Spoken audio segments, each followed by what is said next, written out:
नमस्कार दोस्तों, कैसे हो आप सब। आशा करती हूँ आप लोग ठीक होंगे। तो आज सुनाएंगे दर्द भरा बेटी सुहाग गीत। सुनिएगा। भाई बहन का नोक झोंक सुहाग गीत है। इतना दर्द भरा है कि आप लोग आखिरी तक सुनना, ऐसे रोने लगोगे। इतना दर्द भरा गीत है। भाई बहन जब बिछड़ने लगते हैं विवाह में, तब क्या हाल होता है, मायके का क्या हाल होता है। जैसे लागत है कि वो घरे हेराई गया है। एक जैसे इंसान के कलेज रहा है, शरीर से कलेजा अलग कर दिया, वैसे घर से एक बिटिया निकलत थी। तो बिटिया घर का फूल हो, बिटिया के रोबे गांव देश रोई दे था। तो माई बाप का तो बात ही छोड़ दिया। अब भाई का हाल होत गया है, यह गीत में देखिएगा। तो चलिए दिल थाम के बैठ जाइए, क्योंकि बहुत ही दर्द भरा गीत है। कैसे हो सही हम अब ही पढ़ता मान ऐसे जियरा ऐसे दहा लिगा कि का कही का न कही। एक गीत पे गीत बहुत ही दर्द भरा है। तो चलिए सुनाते हैं। देखिए हम लोग पूरा गा पाते हैं, नहीं गा पाते हैं। दुआरे बैठी रोई बेटी के बाबा, अरे माया आंगनवा के बिचरे लालनवा, अरे माया आंगनवा के बिचरे लालनवा। दुआरे बैठी रोई बेटी के बाबा, अरे माया आंगनवा के बिचरे लालनवा, अरे माया आंगनवा के बिचरे लालनवा। डोलिया पकड़ी रोई भैया बीरनवा, अरे आजू बहिनी जय ससुरार रे लालनवा, अरे आजू बहिनी भाईली पराई रे लालनवा। डोलिया पकड़ी रोई भैया बीरनवा, अरे आजू बहिनी भाईली पराई रे लालनवा, अरे आजू बहिनी भाईली पराई रे लालनवा। जाहू न मोरे भैया माया समझावऊ, अरे बापाई काली हाला सम्हारा रे लालनवा, अरे बापाई काली हाला सम्हारी रे लालनवा। सामना भदवाना लावटी फिरी आऊ बई, अरे बहिनी का रहिया जो हरा रे लालनवा, अरे बहिनी का रहिया जो हरा रे लालनवा। एक ही कोखिया माली हाले जानमवा, अरे लिखले विधाता कावन भाग रे लालनवा, अरे लिखले विधाता कावन भाग रे लालनवा। तो कहता माया बाबा है अपने साथवा, अरे हम कहता साता नदिया पार रे लालनवा, अरे हमारा के सात नदिया पार रे लालनवा। तो कहता माया बाबा अपने साथवा, अरे हमारा के सात नदिया पार रे लालनवा, अरे हमारा के सात नदिया पार रे लालनवा। धन्य बाटी मोरी माँ, धन्य बाटी माया मोरी धन रे बापैया, अरे गाई दिहले आज दोई आँख रे लालनवा, अरे गाई दिहले आज दोई आँख रे लालनवा। जेही दीना बिटिया लिहले जानमवा, अरे वही दीना भाईली पराई रे लालनवा, अरे वही दीना भाईले पराई रे लालनवा। जेही दीना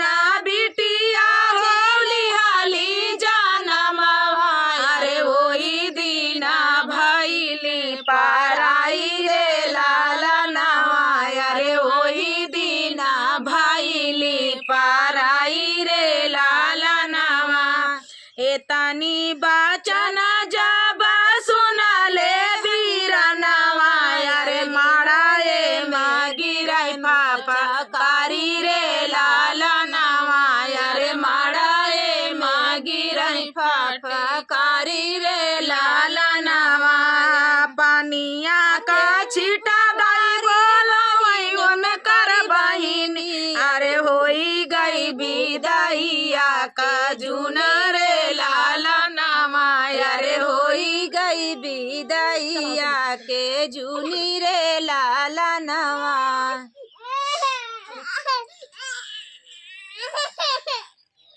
पनिया का छीटा दई बोलावाय उन कर बहिनी अरे होई गई विदाइया का जुनी रे लालनवा अरे होई गई विदाइया का जुना रे लालनवा।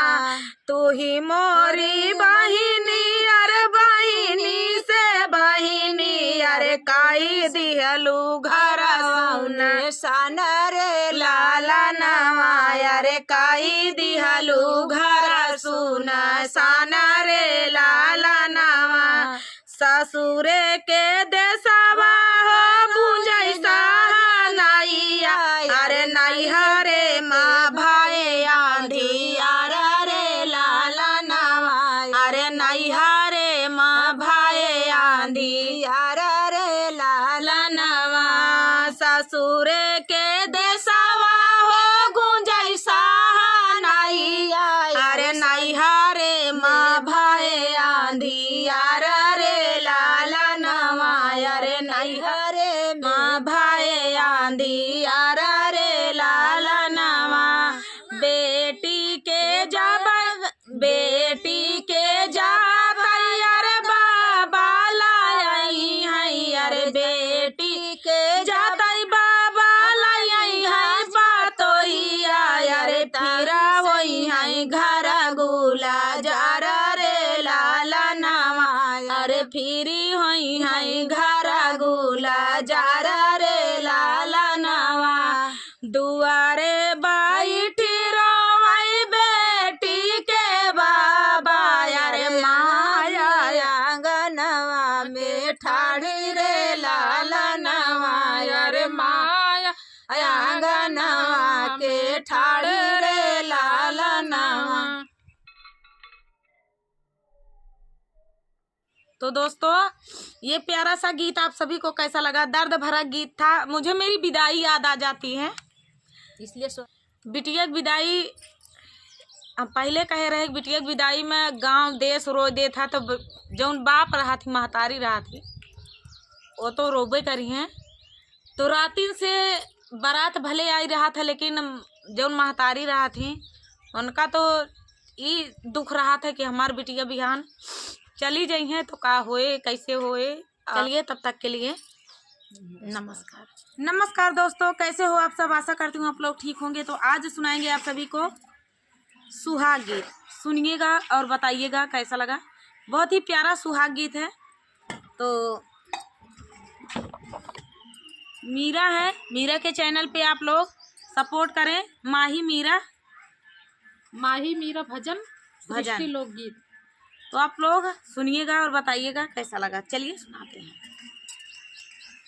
गलिया की गलिया घूमे मालिन छोकड़िया यार केले हई बेला का फूल रे लालनवा यार केले हई बेला का फूल रे लालनवा।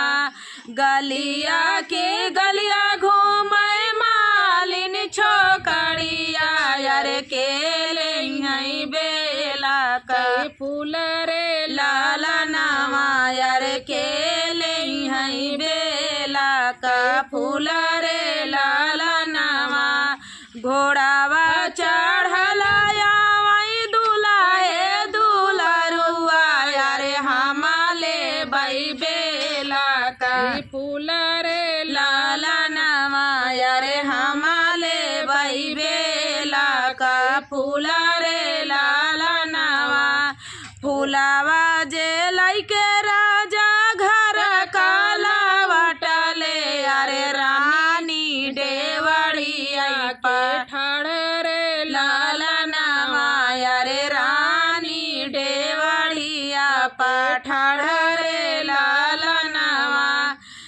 बाहरे नी बाटियों की भीतर रानिया यार आई लेती हूँ बेला का फूला रे लाला नावा यार लाई लेती हूँ बेला का फूला रे लाला नावा बाहरे नी बाटियों की भीतर रानिया यार लाई लेती हूँ बेला का फूला रे लाला नावा यार लाई लेती हूँ बेला का फूला रे लाला नावा तू तौरा है हो राजा या पानी नौकरिया यार कहाँ पाया बेला का फूला रे लाला नावा यार कहाँ पाया बेला का फूला रे लाला नावा तोहरे सारी खेरानी मालिन छोकड़िया यार वही पाए बेला कई फूला रे लाला नावा यार वही पाए बेला का फूला रे लाला नावा धाऊ तू ही नाउआ रे धाऊ तू ही बरिया अरे हाली बेगे मालिना बोलाव रे लाला नावा यारे हाली बियले मालिना बोलाव रे लाला नावा आई मालिनिया पालंगा चढ़े बैठी अरे काहुरानिया काए पुकारियो रे लाला नावा यारे काहुरानी काहे का पुकारियो रे लाला नावा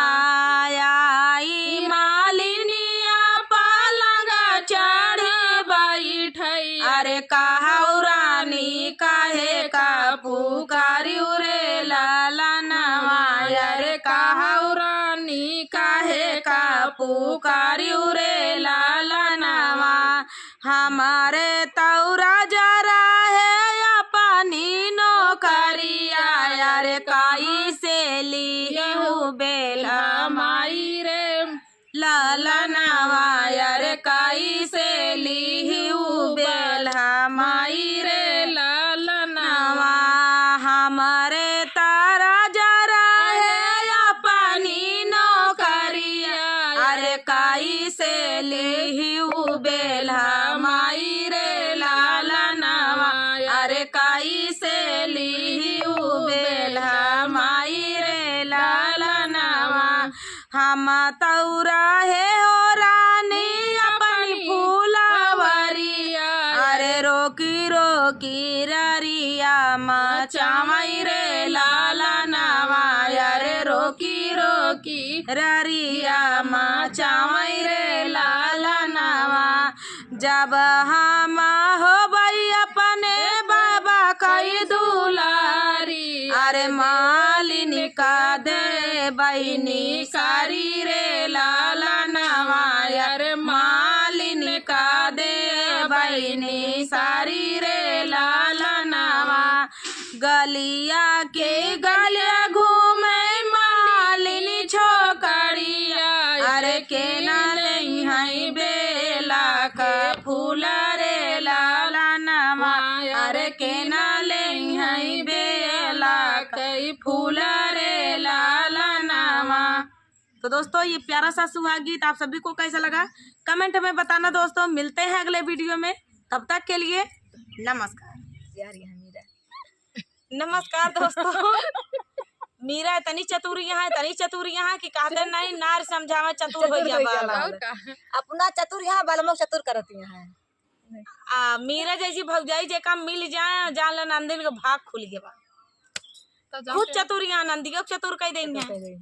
तो चलिए सुनाते हैं आप सभी को सुहाग गीत सुनाएंगे, सुनिएगा और बताइएगा कैसा लगा। दर्द भरा बेटी सुहाग गीत है, बेटा बेटी सुहाग गीत है। हाँ दोनों जने की। तो बिटिया दूरी देश अगर बीही जाती तो जनता है पहले के जमाना दूरी रहा है, अब तो वह गाड़ी मोटर से मनाई चला जाए। और का अब आए सुल्तानपुर का बिटिया यहाँ पहुँच जाए तो समझ ले कि उनका दोपहर का दिन बीत जाए अनवैया पटवैया में। एक दिन का समय चाहिए, एक दिन का समय चाहिए। पैदल जात रहे पैदल जौन बाप ओपरात रहन नहीं भाई रहा नहीं नाव बारी जात रहे ना नहीं भाई तो बड़े गाढ़े जात रहे, भाई तो बापवन बेचारा अपन बिटिया यहाँ नहीं जात रहे जात रहे। आ नदी नार जब रहा तक बाप रहत है, पहले बिटिया पुलव के साथ नहीं रहत रहा पुल तो वही अब बना अब पैसा को जानकारी में बना है। पहले पुल नहीं रहत रहा नदी नारे ऐसे बाप ओ भटकत रहे बिटिया भी पगड़ी बांधे 4 चबैना लेहे ले अपन राशन पानी साथे लेहे रहा छाह रहा है जेठ के दोपहरिया में बार हे रही निकल लोटा डोरी ले रहे हैं, जहाँ कुआं पानी मिले पानी पी पी ले। पानी पी ले मनाई कहा के का देखा हमका लगत बिटिया के बाप है बिटिया के बाप है, बिटिया के बाप के नीची पगड़िया कहते नहीं कितना बाप अमीर रहा है लेकिन बिटिया के बाप हमेशा सिर झुका रहा था। चलिए सुनाते हैं। रोई रोई बेटी पूछे सोना मोरे बाबा अरे रोई रोई बेटी पूछे सोना मोरे बाबा अरे कैसा रीतिया रे वाजरे लाला नवा अरे कैसा रीतिया रे वाजरे लाला नवा अरे माइया के कोखिया में दुई लाला नवा अरे माइया के कोखिया में दुई लाला नवा अरे एक बहिनी एक भाई रे लाला नवा अरे एक बहिन एक भाई रे लाला नवा भैया के भाईले से बाजेला बधाइया अरे भैया के भाईले से बाजेला बधाइया अरे बेटी के भाई मन दसरे लाला नवा अरे बेटी के भाई मन दसरे लाला नवा अरे बेटा के राजा बेटा अपने बखरिया अरे बेटा के रखा बाबा अपनी बखरिया अरे बेटी पर भेजब दूरी दे सारे लाला नवा अरे बेटी का भेजा दूरी दे सारे लाला नवा अरे काहे का मोरे बाबा ऐसन दुई रतिया अरे काहे का मोरे बाबा ऐसन दुई रीतिया अरे कैसन इया है वेद भाव रे लाला नवा अरे कैसन आया है वेद भाव रे लाला नवा अरे नाही हो मोरी बेटी कौनो दुई रतिया अरे नाही हो मोरी बेटी कौनो दुई रीतिया अरे नाही बाटई कौनो भेद भाव रे लाला नवा अरे नाही बाटई कौनो भेद भाव रे लाला नवा अरे तोहरौ जानमा बेटी बाजेला बधाइया अरे तोहरौ जानमा बेटी बाजेला बधाइया अरे गुसरा है घर परिवार रे लाला नवा अरे घुसरा है घर परिवार रे लाला नवा रे बेटी बियाह कई के जाली दूरी देशवा अरे बेटी बियाह कई के जाली दूरी देशवा अरे यही गुना बापाइला चार रे लाला नवा अरे यही गुना बापाइला चार रे लाला नवा अरे यही बेटी रीतिया रिवाज रे लाला नवा अरे यही बेटी रीतिया रिवाज रे लाला नवा अरे रोई रोई बेटी पूछाई सोना मोरे बाबा अरे रोई रोई बेटी पूछाई सोना मोरे बाबा अरे कैसन रीतिया रिवाज रे लाला नवा अरे कैसन रीतिया रिवाज रे लाला नवा। तो दोस्तों ये तो सही या रीत रिवाज जौन लाग है ना मनई कहा थी इस लाचार कि हम बाप बाप लाचार रहा का करें भेजे परत करेजा जे अपन बिटिया विदा करत करेजे पत्थर रख के विदा कर विदा करे से पहले जौन है करेजा जौन है वो पोड़ करे पड़ा पोड़ था। धीरे धीरे करे पड़ा काहे से धीरे धीरे करे पड़ा था। पहला नंबर तो बिटिया ऐसी ऐसे ऐसा पल रहा था बिटिया का, बिटिया के साथे रहा वाला। पापा खाना खाबे, पापा पानी लाई, बेटवा ना पूछी है, पूछी है वैसे बेटवा, लेकिन कम पूछी है जितना बिटिया पापा पानी लाई। बाप का दर्द बिटिया समझा थी, तब बिटिया दूरी देश दूरी भी ही जाती। एमा गलत कमेंट जिन करत जाया यह बिना कि बाप ये कही है कि बेका बेटवा नहीं समझते, बेटवा समझा थी। लेकिन देखा हाँ तो देखा सबका एक तराजू पे नहीं, पांचों उंगली एक तराजू पे नहीं तौली जैसे बिटिया सब यहाँ ना जैसे बेटवे सब हैं। तो चलिए मिलते हैं अगले वीडियो में। अपन अपन संस्कार है, अपन अपन भावना है, अपन अपन प्रेम है। चलिए तब तक के लिए नमस्कार।